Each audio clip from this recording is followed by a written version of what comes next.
Episode 9 is set to introduce a total of 8 new characters in this story by writer and director J.J. Abrams and Chris Terrio. This is Mike Zero.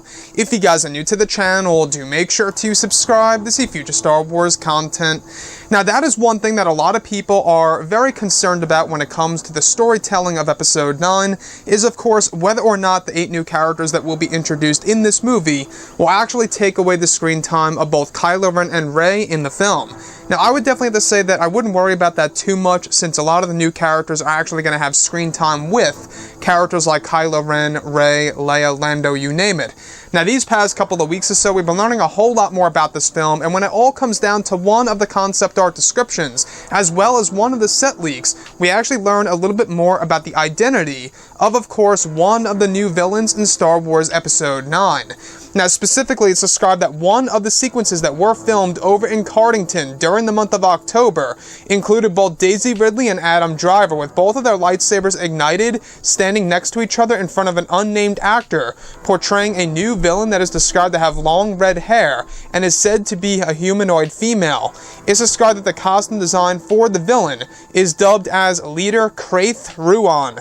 It's said that this new villain has plated armor on her chest and shoulders and wields a whip-like weapon. However, it's unclear if it's the iconic light whip from Legends material in the expanded universe. Another sequence shot included the character Kraith Ruan, portrayed by an unnamed actor, whipping at Rey and grabbing hold of her ankles and pulling her down toward the ground.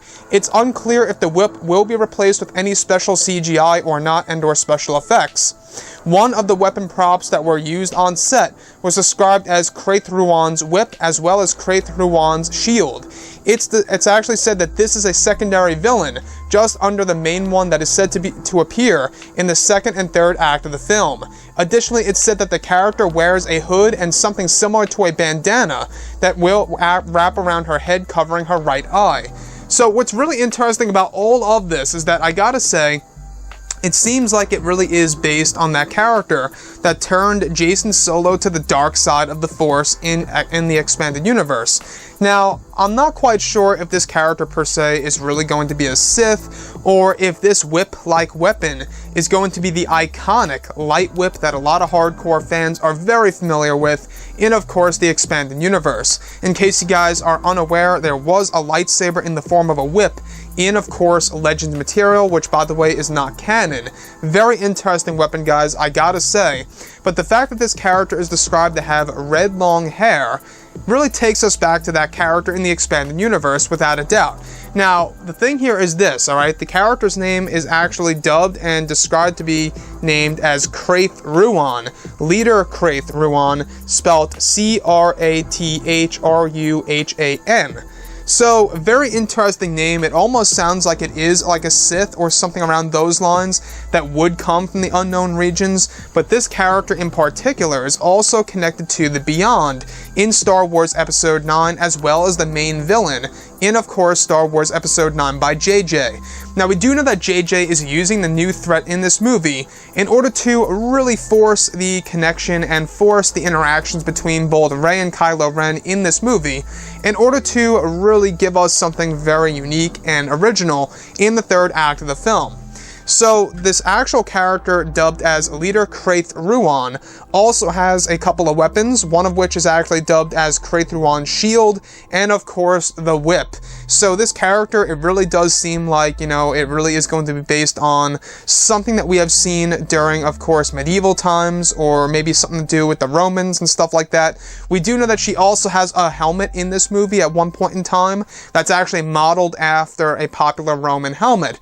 So you can already see all the different connections and inspirational pieces that J.J. Abrams is using in this movie in order to truly create something magical. Now, we do know that Episode 9 really is going to have a lot of darker elements than that of Revenge of the Sith, which really does speak volumes, if you guys have to ask me, and could very well hint at one of the characters dying, such as Kylo Ren and/or Rey.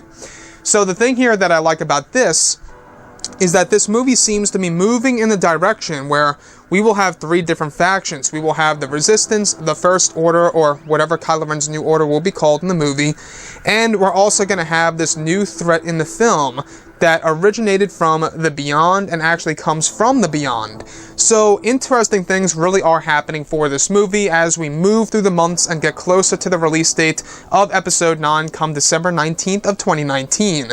Now, in my point of view, I'm not quite sure if a new villain or multiple new villains being inserted into episode 9 is a smart choice, because this is the final film of the sequel trilogy after all. Now, yes, I can see why J.J. Abrams would want to do something like this, is because he wants to really bring the characters of Rey and Kylo Ren together and actually fight a greater evil at some point in time in this movie, and that could very well serve as a great way in order to really justify Kylo Ren's redemption arc happening in episode 9, where he eventually becomes Ben Solo once again. Anyways, guys, drop a comment below. Let me know what you think about all of this in the comments. And if you guys did enjoy the content for today, do make sure to drop a thumbs up on this video to support the channel. I thank you all so very much for the kind support, and I'll catch you guys next time.